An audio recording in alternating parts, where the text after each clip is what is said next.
excitement in the Premier League for sure. This weekend, full of surprises, and hey, the actual results of the matches played during weekend. And yesterday, Manchester City also played against Aston Villa in the Etihad Sports Stadium. And for sure, what we bring you, we bring you the drama, the adrenaline.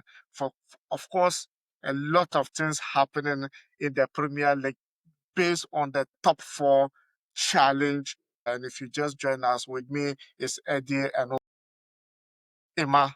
And hey, we'll be giving you the drama. Which of your favorite club is going to qualify for Champions League or will remain the top five as is currently be? And hey, if you are new, hit the subscription button, like and share the video. Let's go. Emma, yesterday, Manchester City. Mateus Nunes secured a crucial victory for City with a 94th minute of the game. He capitalized the cross from Jeremy Doku, came on to give them that crucial cross, and Nunes were able to deliver it for Manchester City.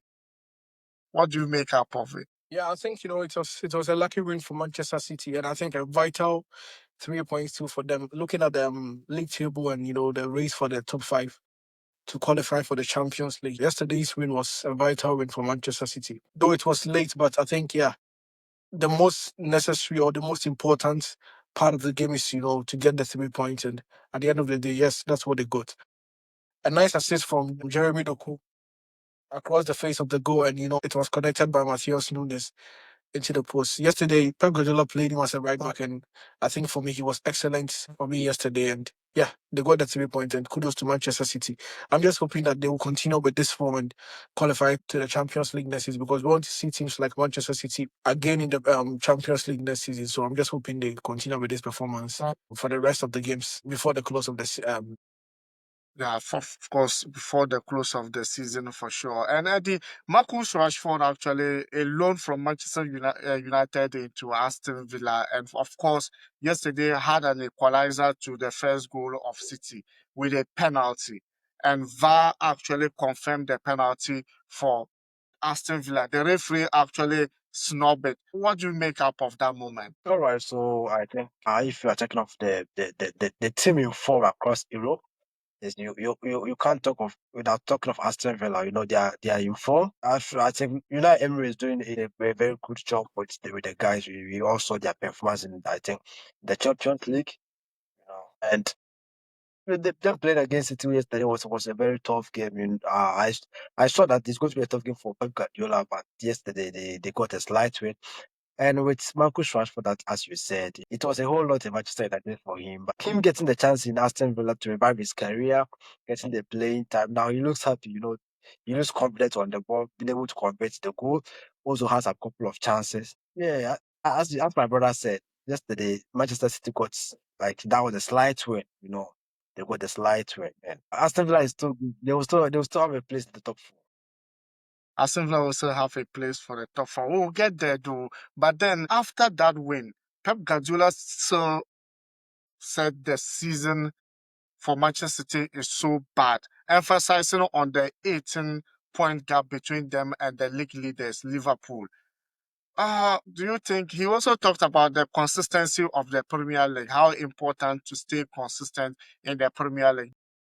After the win against Aston Villa, Pep Guardiola actually emphasized that actually said that the season is still bad for Manchester City, even though they've qualified for the top four. But he was emphasizing on the 18 points gap between them and the league leaders, Liverpool. Do you think he was just being disappointed for not grabbing any trophy this season? Yeah, I don't think it's Pep's team not grabbing any trophy this season. We've seen Manchester City over the years, giving us an excellent performances like over and over again, and it's been happening consistently. They won the Premier League continuous for like 4 times. So yeah, if Pep Guardiola is disappointed in this season's performance, me for instance, I'll share in his pain and what his frustration, whatever he's going through now, because looking at the gap between Liverpool and Manchester City, normally it has to be like 1 or 2 points between the two. It's either Liverpool is topping the league and Manchester City is behind Liverpool with maybe 2 points. But now it's 18 points gap, and it is not what we used to know of Pep Guardiola's side.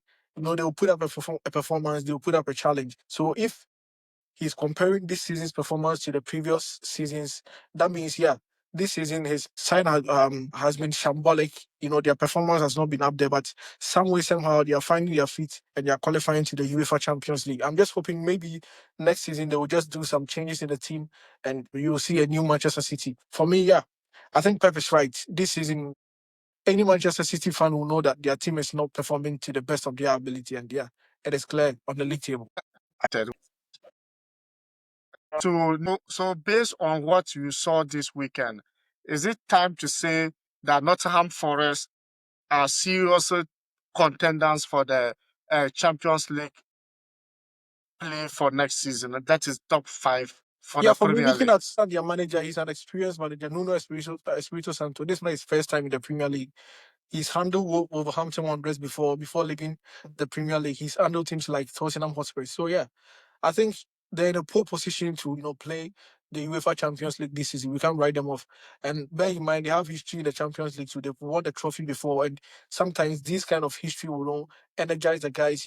Give them some kind of confidence to face the other game that they are about to play. For me, I think, yeah, if I should pick my top five for the Premier League, I'll include Nottingham Forest, and I'm hoping to see them in the UEFA Champions League next season. We saw Aston Villa this season in the Champions League, so I don't think Nottingham Forest coming into the Champions League will be bad. They can also come and show us what they have, what they've got for the world of football.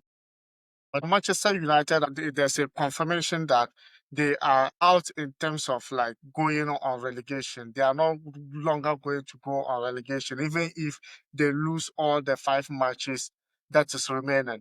Like, how easy are you? I saw that coming. That definitely we are not. We won't be going on relegation. So, since confirming that isn't a news to me, although our performance this season has been so poor, sitting on I think the 14th position isn't what we expected to end the season with. But it is what it is. It has happened already, and we just have to probably pick ourselves up in the preseason. Then probably starts the season very very well. Start the season again. So, but which manager is better off, For Arteta Manchester or Arne Slot? this season Yes, in the Premier League or because Arne generally. Slot, I think lately it has not been going well with Arne Slot. Yeah, he started very well, but sometimes fatigue will set in the squad.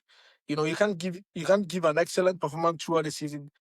Definitely there will be some ups and downs. Yeah, so I think, yeah, he started very well, but things started, falling off when he was eliminated from the Champions League. I don't think his season has been bad. Hopefully he wins the Premier League. If you put a Arteta here and you put Arne Slot here, for me, I feel like let's wait for the season to end and see what Arsenal to represent. If Arsenal wins the Champions League, then I'm going for Arteta over Arne Slot because the Champions League is the most difficult trophy to win in Europe. So if you meet the champions and you win, then I don't think you can compare it to a domestic trophy. So I'll choose Arteta over Arne Slot. But as it stands now, Arne Slot has the upper hand over Mikel Arteta. As well had upper hand over Arteta for sure. But if Arteta goes ahead to win the Champions League? Will that change your mind?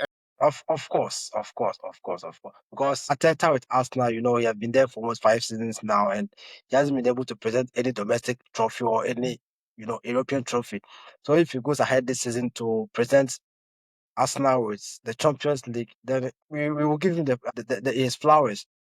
But and it's not coming this season, to pick Liverpool and give them their first trophy. Actually, if they win their games today, they definitely are lifting the trophy. They'll be crowned as the champions of 2024-2025 season. So there is no doubt about it. And it's not as it stands, you know, will be in the Premier League or in anywhere will be the better manager than Arteta. Yeah. So Arsenal still have something to prove in the Champions League. If they're able to win, good. But as it stands, I'll go for Arne Slot. So do you think Ruben Amorim do you think he should continue with Manchester United next season, or there should be a change of manager?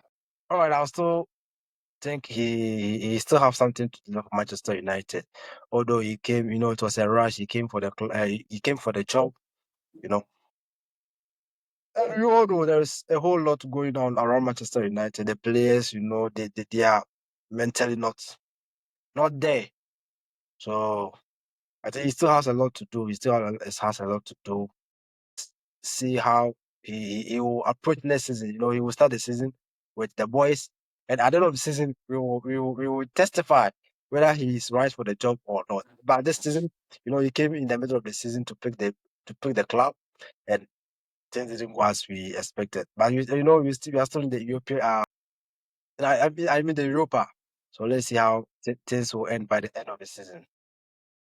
Do you between maybe by the end of the season, if Chelsea is not able to actually qualify for the Champions League, who is better off secure with his job between Enzo Maresca and Ruben Amorim? It would be fair for any of the coaches to be sacked. This is the first season of Enzo Maresca, and Ruben Amorim also came in the middle of the season. Yeah, so I don't think it's right for Chelsea to sack Enzo Maresca. We've seen progress in this Chelsea's team, like compared to the last season's Chelsea team. Enzo Maresca is trying to do something new with this Chelsea squad. We saw last season's Chelsea, and it wasn't that good compared to what Enzo Maresca have done this season. So I don't think it would be right for Chelsea to sack him or maybe bring in a new manager. And for Ruben Amorim, yeah, he's had his flaws, and I think Manchester United's problem is not coaching problem. I think there's something wrong with the team in general. So we can't shift all the blame to Ruben Amorim. Let's wait till he gets through the preseason this summer and start the new season. Then we can assess him properly. For me, I don't think I can assess Ruben Amorim because he came in the middle of the season. So I'm not sure that we will be fair to Ruben Amorim if we say he's been bad for Manchester United. And yeah, he's been in the semi-final of the Europa League, so yeah, I don't think it's that bad. But as I said earlier on, Manchester United they have their own problems. So let's wait. Let's wait and see how things goes. Maybe he can even win the Europa League. Who knows? Yeah, let's wait. Maybe he could even win the Europa League. And hey, Eddie, lastly, Marcus Rashford, based on his performance with Aston Villa, Marcus Rashford, do you see him coming back to Manchester United next season All right, so and I playing think under Amorim? it's good to bring up this question. You know, don't find himself playing for Manchester United again. He's much more interested in playing European football. And with the look of things, there is no way United is going to play. If only we win the Europa, that's when we will probably get a spot in the Champions League. But with that, Aston Villa is in a better position to play Champions League football next season as well. He's much more into experience, accepting a new offer elsewhere than coming back to Manchester United. And it's only 40 million. If Aston Villa is interested in him, they have to just sort Manchester United out with only 40 million, you know, pounds. That he's going to be a player for Aston Villa. Good to be a player for Aston Villa. Guys, thank you for joining. Thank you for your time. And hey, if you just join us and you are new, remember to hit the subscription button, like and share the video.